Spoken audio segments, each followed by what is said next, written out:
Welcome friends to property buzz by ajmerproperty.com। मैं हूं आपका दोस्त, आपका अपना रियल्टर अनिल आसनानी। इस शो में आज आपका स्वागत करता हूं। यह हमारा दूसरा शो है।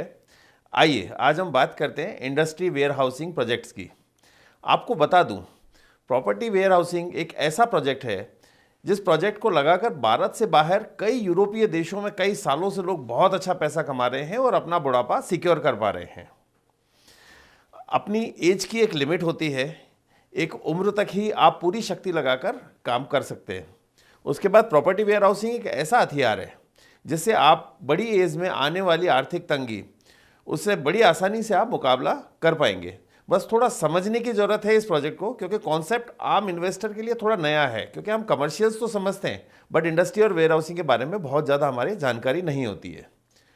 बहुत सारी बहुराष्ट्रीय कंपनियां अब चीन और कोरिया से अपना कारोबार समेटकर हिंदुस्तान में शिफ्ट हो रही हैं। चाहे वो गुजरात का धोलेरा हो, दिल्ली जयपुर के बीच में दारूहेड़ा हो, निवराना हो, या जयपुर अजमेर के बीच में महिंद्रा सेज का एरिया हो। जानकारी की कमी की वजह से जहां आम इन्वेस्टर इस प्रोजेक्ट को इनिशिएट नहीं कर पाते हैं, आज के इस दूसरे एपिसोड में हम आपको जानकारी देंगे कि किस प्रकार इंडस्ट्री या वेयर हाउस के निर्माण किया जाए और क्या क्या जरूरी चीज़ों का हमें ध्यान रखना होगा। सबसे पहले बात करेंगे लोकेशन की। लोकेशन इस प्रकार की चुने जहां कच्चा माल आसानी से उपलब्ध हो, डिमांड और सप्लाई आसान हो सके, प्रोडक्शन में किसी प्रकार की कोई तकलीफ ना हो, आप वहां से सभी जगह आपका माल बेच सकें।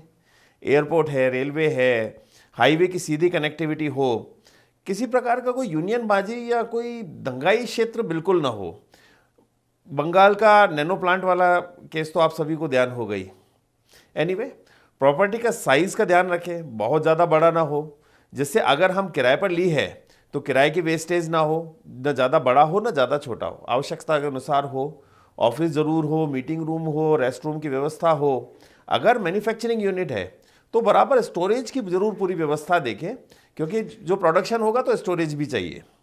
किराए की प्रॉपर्टी है तो बजट की अपना बहुत बड़ा रोल है, उसका बहुत ध्यान रखें, क्योंकि ज़्यादा प्राइम प्रॉपर्टी होगी ज़्यादा किराया होगा, ये आप मान के चलें।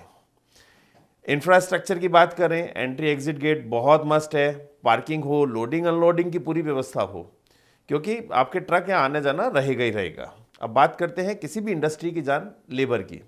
हमेशा उसी क्षेत्र का चुनाव करें जहां अनुभवी लेबर आराम से और आसानी से मिल सके। आसपास ऑलरेडी का इंडस्ट्रीज हो तो वहां पर आपको ये आसानी रहती है।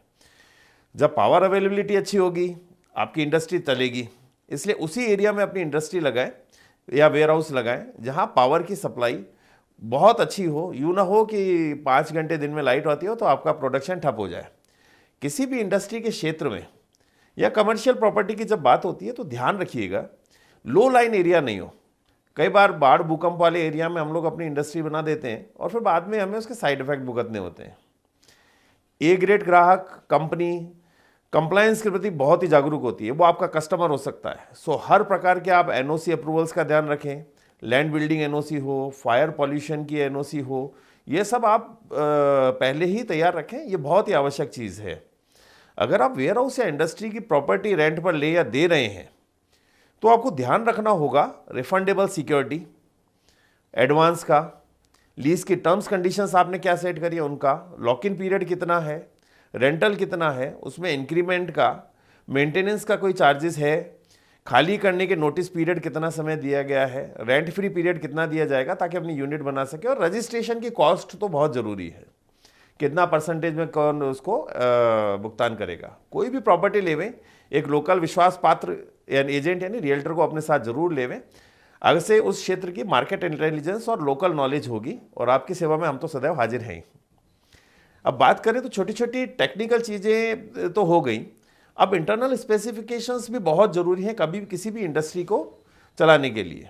इंटरनल स्पेसिफिकेशंस की बात करें तो सबसे पहले ज़रूरी चीज़ आती है फ्लोरिंग। बहुत ही टेक्निकल सब्जेक्ट है। आप जो वेयर हाउस, फैक्ट्री, इंडस्ट्री में बिल्कुल अलग अलग ये चीज़ होती है फ्लोरिंग, क्योंकि सबका मटेरियल हैंडलिंग कैपेसिटी अलग अलग होती है। कहीं हैवी लोड आएगा, कहीं लाइट वेट की चीज़ें आएंगी। फ्लोरिंग के बाद नंबर आता है बिल्डिंग टाइप का। बिल्डिंग आरसीसी हो, रेनफोर्स कंक्रीट स्ट्रक्चर की बनी हुई हो, पुरानी एसीसी शीट्स वाली रूफिंग ना हो, क्योंकि आज कहीं भी उसको कोई प्रेफर नहीं करता है, एक्सेप्टेबल भी नहीं है और उसकी उम्र भी ज़्यादा नहीं होती। तो आप आरसीसी कंक्रीट स्ट्रक्चर पर ही जाएं तो आपके लिए लॉन्ग लाइफ बेटर है। एक बहुत अच्छा वेंटिलेशन बहुत आवश्यक है। दो तरीके होते हैं, इंटरनल एक्सटर्नल वेंटिलेशंस, जिसमें एक्सटर्नल बहुत ज़रूरी है क्योंकि इसमें शेड में हीट एक्सचेंज होगा, अंदर गर्म टेम्परेचर नहीं होगा। अगर आपका एक्सटर्नल एक्सचेंज बहुत अच्छा है, एक्सटर्नल जो आपका वेंटिलेशन है, इंसुलेशन करवाएं, आपके शेड की हीट कम हो जाएगी, एनर्जी कॉस्ट बचेगी और आपका फ़ायदा होगा। कहीं ना कहीं आपका बजट उससे कम होगा। बात करें सबसे बड़ी चीज़ फायर सेफ्टी की, 3 तरह की होती हैं सर, स्प्रिंकलर्स, हाइड्रेंट्स और एक्सटिंग्विशर्स की। फायर एक्सटिंग्विशर्स बहुत ही बेसिक चीज़ है जो कि इमरजेंसी में काम आती है, और लाल रंग की ट्यूब्स आपने देखी होंगी इंडस्ट्री में, वो फायर एक्सटिंग्विशर्स ही होते हैं। सेफ्टी में किसी प्रकार की कोई कमी ना रखें क्योंकि आपका इन्वेस्टमेंट है उसमें, तो कहीं भी किसी प्रकार की कोई कोताही ना रखें। दोस्तों, सीलिंग हाइट का अपना बहुत ही महत्व है। ज़्यादा हाइट होनी चाहिए जिससे ईओटी क्रेन्स और हैवी इक्विपमेंट्स को मूव किया जा सके, और आपका शेड भी टेम्परेचर बहुत ही अच्छा मेंटेन रहता है। स्टोरेज बहुत मस्ट है। आप ध्यान रखिएगा, आपका रैकिंग सिस्टम बहुत ही प्रॉपर होना चाहिए, क्योंकि आपकी स्टोरेज प्रॉपर होगी तो आपको कभी तकलीफ नहीं आएगी। ईओटी क्रेन्स का प्रोविज़न बहुत मस्ट है। हर चीज़ मैनुअल लेबर नहीं उठा सकती, ईओटी क्रेन्स का प्रोविज़न बहुत मस्ट है, वो ज़रूर होना चाहिए। Dock levels, shutters, loading bays, ये बहुत इंपॉर्टेंट पार्ट हैं। इसके लिए आप हमसे कंसल्ट कर सकते हैं। दोस्तों, ये ई कॉमर्स और एफएमसीजी में ये सब चीज़ें बहुत काम आती हैं। इन कंपनीज़ का बहुत सारा माल डेली आता जाता है, इससे माल की लोडिंग अनलोडिंग में आसानी रहती है। एक डॉक लेवल रहेगा तो आपका माल ट्रक से आराम से लोडिंग और अनलोडिंग हो पाएगा। अच्छा ऑफिस स्पेस रखें, बहुत ज़रूरी है। Work station, cabin, conference room, client meeting के लिए ऑफिस ज़रूरी है। आपका क्लाइंट आपसे पास आएगा तो उसके लिए प्रॉपर एक ऑफिस एरिया बहुत ज़रूरी है। वैसे एक मेज़नीन एरिया बनाकर भी आप उसका उपयोग कर सकते हैं अगर आपके पास जगह कम है तो। अब हम बात करते हैं एक्सटर्नल स्पेसिफिकेशंस की। आपको सबसे आवश्यक यह देखना है कि आपका पानी कहाँ से आ रहा है, क्योंकि पानी आपको मैन्युफैक्चरिंग से लेकर पीने तक के काम आएगा। पानी का स्टोरेज मस्ट है, पानी का सोर्स मस्ट है कि पानी का सोर्स अगर बोरिंग या किसी ट्यूबवेल या किसी चीज़ से है तो बेस्ट है, उससे आप गवर्नमेंट की सप्लाई पर निर्भर नहीं रहेंगे। सेप्टिक टैंक, एसटीपी, ईटीपी बहुत ज़रूरी है, होने भी चाहिए और बहुत ही आवश्यक भी हैं। रेन वाटर मैनेजमेंट गवर्नमेंट की तरफ से भी इसमें हेल्प की जाती है, एक बहुत आवश्यक काम है। आप रेन वाटर मैनेजमेंट का ज़रूर करें। इमरजेंसी एग्ज़िट रखें, फायर डोर हो, क्योंकि इमरजेंसी किसी से पूछ कर नहीं आती। इंसुलेशंस की सुरक्षा के लिए लाइटनिंग अरेस्टर्स बहुत ज़रूरी है, उससे उनकी उम्र भी बढ़ती है और सेफ्टी भी है। इमरजेंसी के लिए सुरक्षित करें, फर्स्ट एड रूम हो। आपके किसी लेबर को किसी प्रकार से किसी मशीन से चोट लग जाती है तो इसके लिए बहुत ज़रूरी है कि फर्स्ट एड रूम एक मस्ट है, जिसमें सारी दवाइयाँ और सब चीज़ें उपलब्ध हों।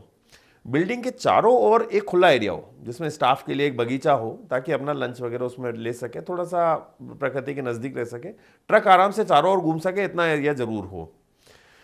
आपका ग्लो साइन बोर्ड, बात करते हैं ग्लो साइन बोर्ड या सिग्नेज स्पेस की। रोड की तरह फेस करता हुआ हो, दूर से ही आपका नाम का बोर्ड दूर से दिख सके, ताकि किसी आपको ढूंढने वाला ट्रक इधर उधर मूव न करके सीधा आप तक आ सके, किसी को ज़्यादा ढूंढने की आवश्यकता ना पड़े, और दिशा वास्तु फ्रेंडली हो। दिशा का भी अपना, वास्तु का भी अपना बहुत बड़ा रोल है। सोलर इलेक्ट्रिसिटी पैनल्स हो, आपका इलेक्ट्रिक का खर्चा बचेगा, प्लस आपको सस्ता भी पड़ेगा। इसके अलावा कैफेटेरिया हो, रेस्ट रूम हो, लेबर यूनियन रूम हो, कैंटीन हो, चारों ओर की दीवार पर सुरक्षा के लिए वायर की फेंसिंग बहुत ज़रूरी है, अन्यथा कोई भी कभी बाहर से कूद के अंदर आ सकता है।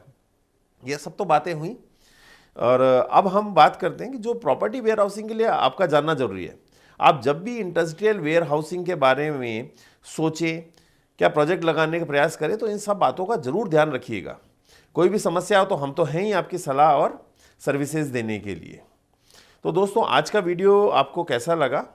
आप हमारे इस YouTube चैनल को या YouTube पेज को लाइक करें, सब्सक्राइब करें ajmerproperty.com के पेज को, और हमसे संपर्क करने के लिए मेरा मोबाइल नंबर है 9462101010। आप कभी भी मुझसे किसी भी प्रकार के रियल एस्टेट काम के लिए मुझसे संपर्क कर सकते हैं। अगेन आपका दोस्त अनिल आसनानी।